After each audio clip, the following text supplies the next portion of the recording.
In this video, we're going to go over a dozen little-known facts about the Battle of Endor while unboxing this awesome 1/6 scale mini-bust Han Solo in his Endor kit.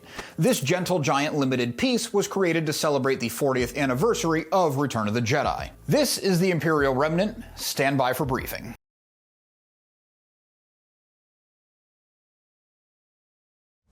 This collector's piece was designed, modeled, and prototyped using top-of-the-line 3D technology. This 1/6 scale mini-bust represents the next of Gentle Giant Limited's new collection from the ongoing Star Wars saga. Each mini-bust is hand-cast, hand-painted, and hand-numbered, with a limited edition certificate of authenticity.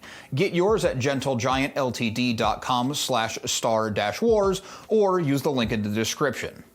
The run is limited to only 1,000 pieces, so if you want one, you should probably get on it. Return of the Jedi co-producer Robert Watts, as well as director Richard Marquand, cameoed as AT-ST pilots during the Battle of Endor. The gorgeous forests of Endor were shot in California's Del Norte country on land owned by the Miller-Relum Redwood Company. Since the movie was made, much of the forest has been logged and no longer exists. To achieve the high-speed effects for the speeder bike chase, scenes were filmed using a Steadicam at a very slow frame rate, less than 1 frame per second. When played back at the standard 24 frames per second, it looks like they were moving incredibly fast through the forest.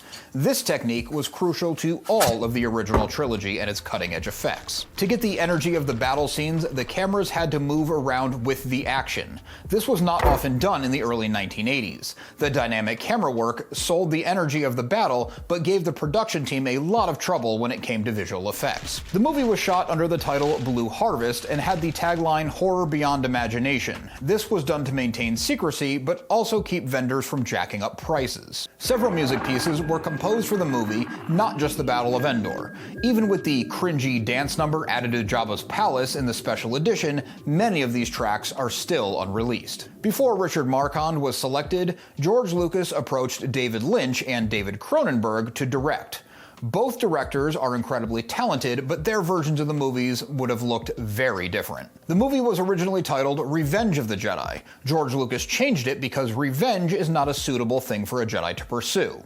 Alright, many of you probably already know that one, but it's an important thing to remember what a Jedi is supposed to be. It was proposed that Han Solo die at the end of the movie. Surprisingly, this was put forward by Harrison Ford himself.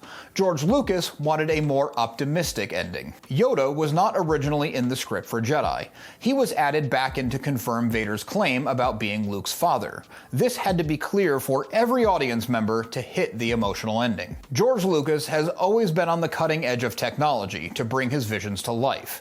The sound in Return of the Jedi was not what he wanted to be during test screenings, so he developed the THX sound system, which meant consistent audio quality in theaters. Michael Carter, who played Bib Fortuna, had a moment where he was to lift Leia toward Jabba. Carter overestimated Carrie Fisher's size and almost tossed her into the mouth of the Jabba puppet.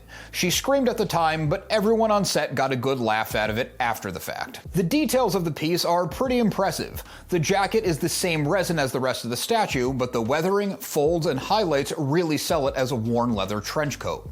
I love the details on Han's belt. The scuffed buckle and the unique shirt that he had reminds you of the 70s into the early 80s, but doesn't break the immersion of the movie.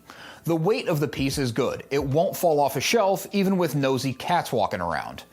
The extended arms, blaster, and fabric folds are solid and well supported, so I'm not paranoid about breaking them in transit. The face sculpt is pretty good. You can definitely see Harrison Ford in there. The fact that these Gentle Giant limited pieces are all hand-painted blows my mind.